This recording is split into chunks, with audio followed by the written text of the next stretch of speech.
Hello everyone. आज हम कुछ क्वेश्चंस जो है chapter number 9 force and laws of motion के डिस्कस करेंगे। तो क्वेश्चन क्या है हमारे पास, सबसे पहले डिफाइन 1 न्यूटन। तो 1 न्यूटन क्या है? देखो, सबसे पहले तो वैसे आपको पता न्यूटन जो है फोर्स के यूनिट है।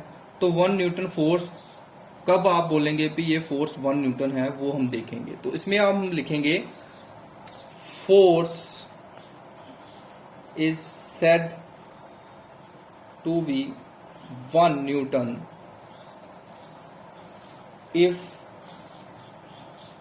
acceleration of 1 meter per second square produced in 1 kg mass of body by that much force।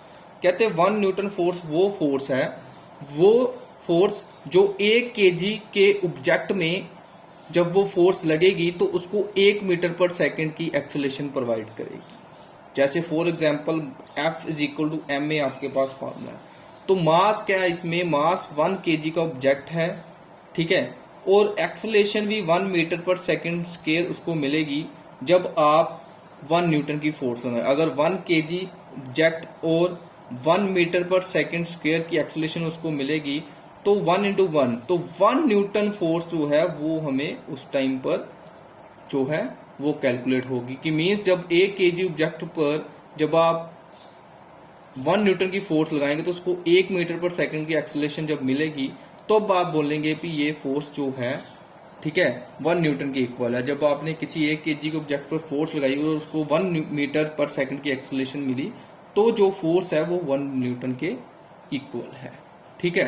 तो ये था 1 न्यूटन की हमारे पास डेफिनेशन। वैसे जो न्यूटन है वो फोर्स के यूनिट है, ठीक है, एसआई यूनिट है। जो सीजीएस यूनिट है न्यूटन फोर्स के वो है डाइन। ये बात आप ध्यान रखना, ठीक है।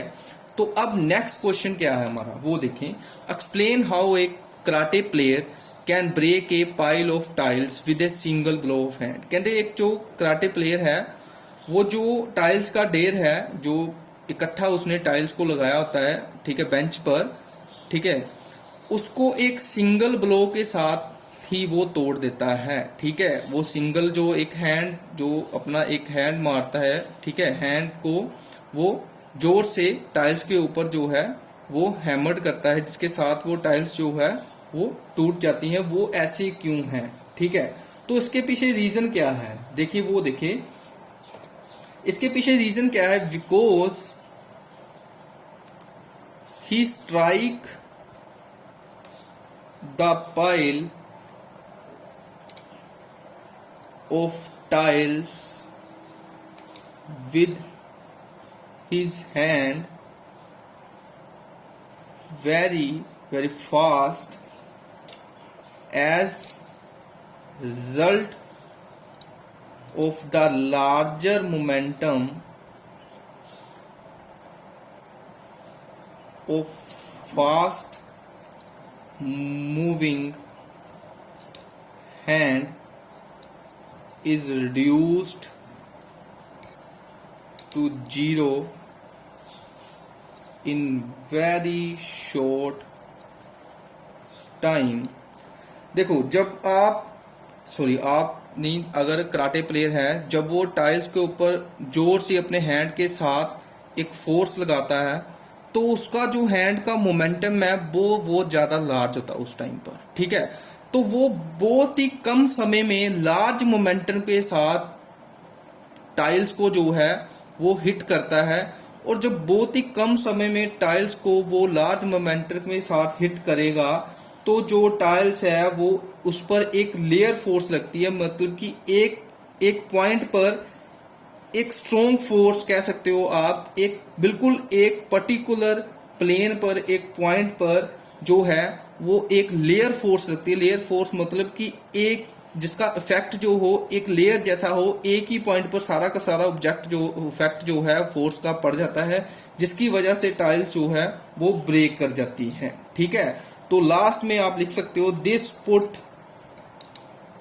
ए layer force on the tiles and hence they break easily, ठीक है, उनको वो इजीली फिर ब्रेक कर सकते हैं जब उन पर एक लेयर फोर्स लग जाती है शॉर्ट टाइम में लार्ज मोमेंटम के साथ। देखो नेक्स्ट क्वेश्चन क्या है अब आपके पास। नेक्स्ट क्वेश्चन है why does a cricket player move his hands backward while catching A fast moving cricket ball. कहते हैं जब एक क्रिकेट प्लेयर है जब वो कैच करता है तो वो कैच करते करते अपने हैंड्स को पीछे की तरफ करता है।